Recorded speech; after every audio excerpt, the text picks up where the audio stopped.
Okay, you're back with the Passion Fruit Walrus, and we are playing the original Starcraft, and it's time for the Zerg campaign now, which is the second part. Zerg campaign, Overmind. The swarms have crushed the meager human resistance and laid waste to 9 of the 13 Terran worlds. Shortly after the fall of the Terran capital world of Tarsonis, the main Protoss fleet abandoned the Terran sector. Now efforts continue on Tarsonis to weed out the remaining Protoss forces. Among the ruins, Confederate capital world of Tarsonis. Awaken, my child, and embrace the glory that is your birthright. Know that I am the Overmind, the eternal will of the Swarm, and that you have been created to serve me. Behold that I shall set you amongst the greatest of my Cerebrates, that you might benefit from their wisdom and experience. Yet your purpose is unique. While they carry forth my will to the innumerable broods, you have but one charge entrusted to your care. For I have found a creature that may yet become the greatest of my agents. Even now, it resides within a protective chrysalis, awaiting its rebirth into the swarm. You must watch over the chrysalis and ensure that no harm comes to the creature within it. Go now, and keep safe my prize.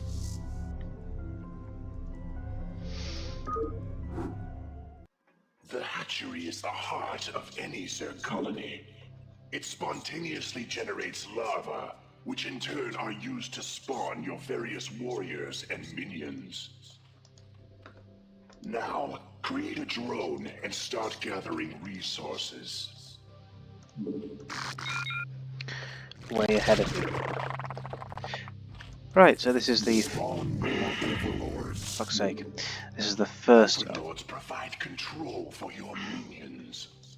As your forces grow in number, you must hatch more overlords to control them. You have enough minerals. Select a larva and mutate it into an overlord. Okay, so this is the first level in the Zerg mission. It's very tutorial-like, which is a bit tedious because we've already played like the full Terran campaign, so we know sort of vaguely how the game works, and while the Zerg do things slightly differently, it's not that complicated really. You must generate the various hive structures. The drones themselves mutate into these structures, yet be careful. Never use your last drone to make a building. Yeah, well, that doesn't actually matter. If you have enough minerals, you can always turn it into a hive and create more drones, so that's not actually the most important warning. It depends on your mineral level, really, rather than anything else. But anyway. Right, let's go and get a refinery going. The Zerg call it an extractor. Right. So this is the chrysalis we're guarding, and this is our hive, well, our hatchery at the moment. You can upgrade it twice, first to a lair and then to a hive. I think the Zerg are definitely my favourite of the three factions.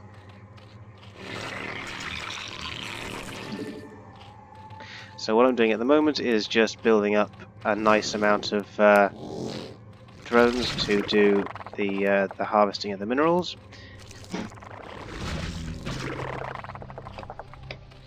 And I want to get about 12 of these. Now, order your drone to become a spawning pool. You'll notice that structures can only implant themselves upon the creep.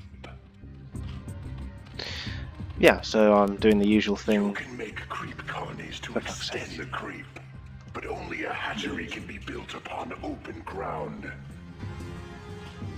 Yeah, so I'm doing the usual thing basically, which I did with the Terran campaign as well. I want 12 little harvesting units, which are the drones in this case, on the minerals, and then I want 3 on the gas.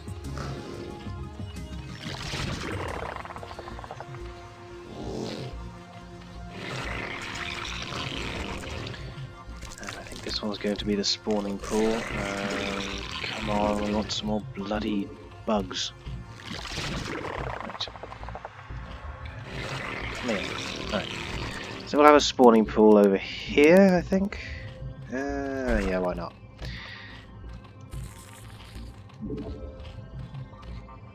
Do we want to get another hatchery? So around here maybe. Before long. Because it means that you can, well, you only produce 3 of these little larvae at any hatchery or lair or whatever, and yeah, so it's quite nice to have several of them. Once you're sort of playing, I don't need to for this this level, but when you're sort of doing larger campaigns, it's quite good to have like a little square of 4 hives or hatcheries or whatever, and then you can simultaneously produce 12 Zerg units in one go, which is rather handy because you can only select up to 12 units at once, so you can just simultaneously produce those all of those, and then you can just select them all and just send them anywhere you want, which makes sort of sending, well, creating troops and just dispatching them to deal with the enemy pretty quick and nice. So yeah. So yeah, I like doing that. I'll probably build a second one for this, but yeah, I'm not going to need more than that, I don't think. I do. Yeah. I am Zaz. I too am a cerebrate of the Overmind. I have located a small band of Terrans who could threaten the Chrysalis and the Hive Cluster. You must not allow them to leave here alive.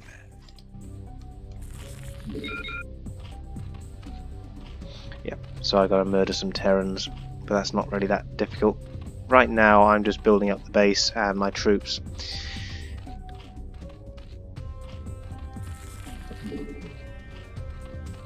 How many do I need? I got them all now. No, I just need one more for the minerals, and then this guy, he should be able to become a Hydralisk then, I think. Hydralisks are like my favourite unit, and they're the sort of backbone of my army whenever I play as Zerg.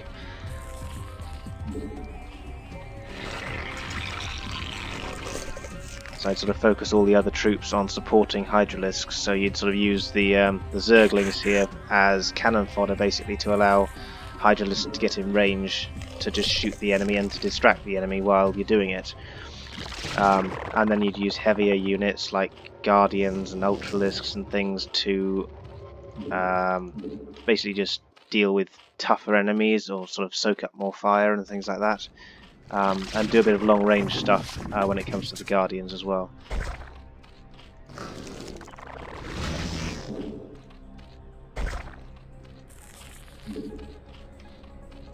And when I play on like a melee, well, like a free-for-all against the computer, using the Zerg, I generally build up like 2 squads of 12 Hydralisks before I actually start exploring the map. And that's just because a good squad of 12 gives you like, quite a lot of firepower, at least.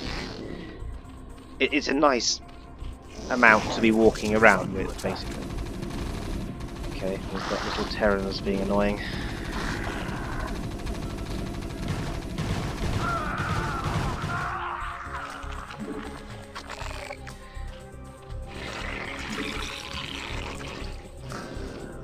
So I'm going to pop another one of these by here, I think, and then we'll build a whatever it's called. What is it called? Yeah, an evolution chamber around here. Evolution chamber is where you upgrade your weapons and armor, and it's for all Zerg units. You don't have to build like extra ones for each type, like you do with like the Terrans, and I think you do with the Protoss as well. With the Terran you have to have 2. You need one for vehicles and aircraft and one for infantry, which is a bit annoying, whereas with the Zerg you do it one for all.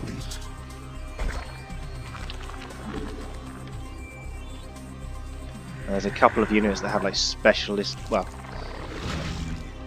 do they? Actually, no, that's not true. Come to think of it, all ground units. Okay, actually, it is the same. Come to think of it, all ground units are in the evolution chamber. The flying units, you need a Zerg Spire. Yeah, okay, my mistake.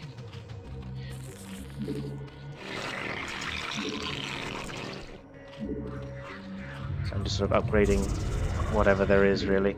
The two upgrades for the Hydralisks are always worth doing because they increase the range and the speed of the Hydralisks. It's definitely worth upgrading their weapons. I don't use Zerglings very much, but if you're going to, it's worth getting their speed up because the faster they can get close to the enemy, the better, because they are close quarters troops. Require more minerals.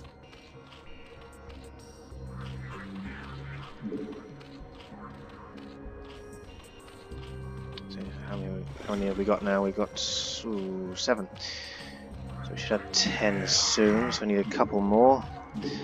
And then I've got my first squad. We require more minerals.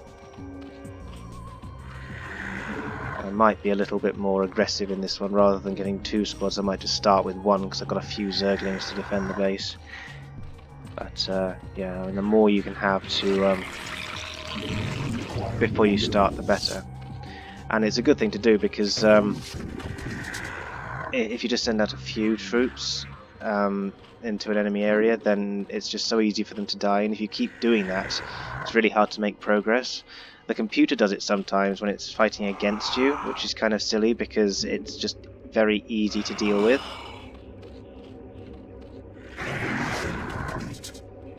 And something else that's really good to do is to send overlords out with your troops.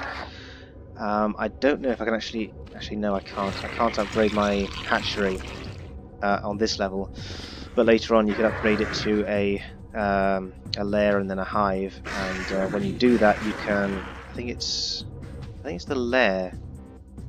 Is it the lair? Well, one of the upgrades anyway is where you can start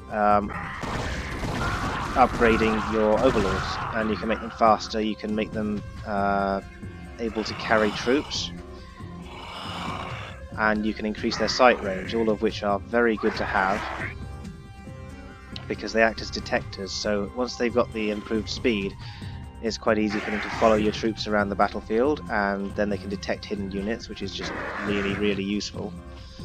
And their ability to transport units as well is excellent. It's very handy. You only get 4 Hydralisks in one of the overlords, which is a bit rubbish, but it means you can sort of transport a whole squad with 3, and then you've got sort of several detectors which you can use if you need to, so that's good. Yeah, let's kill these guys. So I want to build a secondary base here. I don't think I'm really going to do very much with it. It's just going to be a hatchery and maybe a couple of base defences.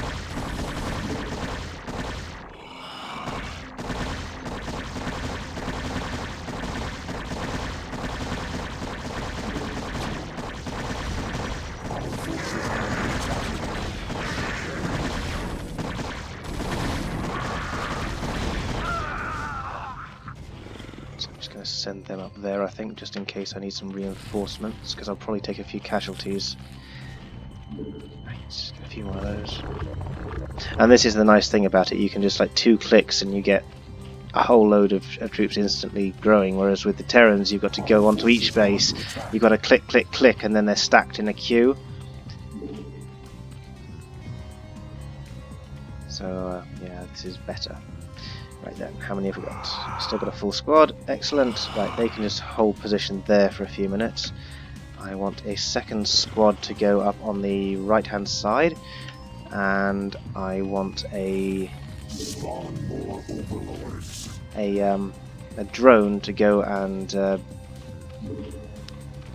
form that secondary base. Possibly a tertiary one up here as well, if we feel like it, because having another hatchery by here would be very useful for harvesting this gas.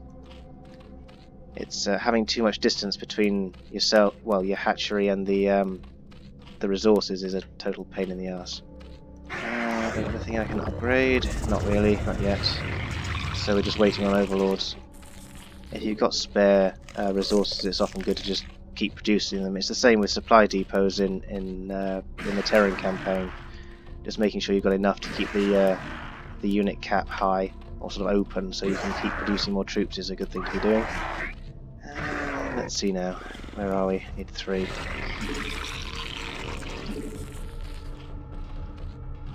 So just get loads of them. Our forces are under attack. They? Yeah, well, not in any serious way whatsoever. Yeah, that's the funny thing about the computer. Sometimes it just does silly things like that. I think it probably does that in this case at least because it's a training mission, so they don't want to throw anything too heavy at you. But it's just funny when they do that, like 2 little marines going on to try and take on your whole massive swarm of bloody hydralisks, and it's just like, no, you're not getting anywhere doing that. But yeah. So yeah.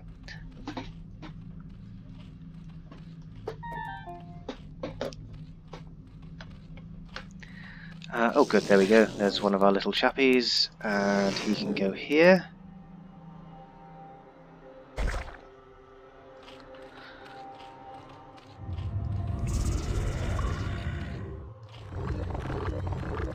Right, so we want to move our hydralisks this way, and I think I'll send the Zerglings with them as well. Just to sort of support the hydralisks a bit. I like using the move attack with the Zerg more so than I do with the Terrans, because it's very easy to just sort of send swarms of Zerg around the map, and basically you just do move attack, and it's basically just go there, kill anything that gets in the way, and it's just quite a nice way of doing it. At least I think so. So closing on their base. Oh, and that's another thing. Zerglings, you get 2 for every egg, which is kind of nice. So those 6 will form a squad of 12, which is quite good. The only downside is that they don't really have much health, so they don't last very long, but they don't really need to. Now then, send these up as scouts, I think. Our forces are under attack.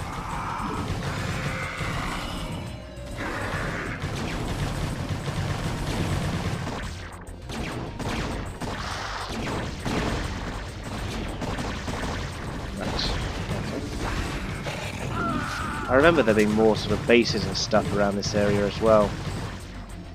But, well, more sort of structures and it being harder, but then I haven't played the sort of tutorial bit for years. So, yeah, and that's basically it. They've got no chance of doing anything against me now. So we basically won, we just need to wait for the buildings to be destroyed.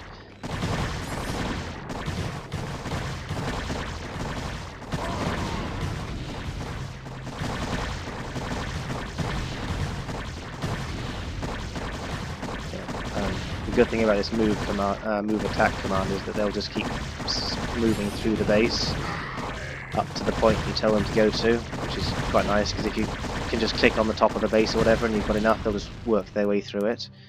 Is that everybody? Yep, we win. Victory is mine.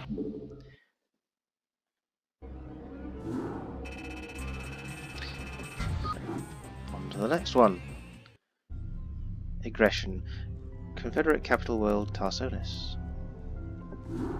I am well pleased, young Cerebrate, and so long as my prize remains intact, I shall remain pleased. Thus its life and yours shall be made as one. As it prospers, so shall you, for you are part of the swarm. If ever your flesh should fail, that flesh shall be made anew. That is my covenant with all Cerebrates. Now you have grown strong enough to bear the rigors of warp travel with the swarm. Thus we shall make our exit from this blasted world and secure the chrysalis within the hive cluster upon the planet Char. remnants of the Protoss fleet still linger within this planet's orbit. They will attempt to block our exodus at every turn. My brood shall aid you, Cerebrid, should you require assistance. Okay.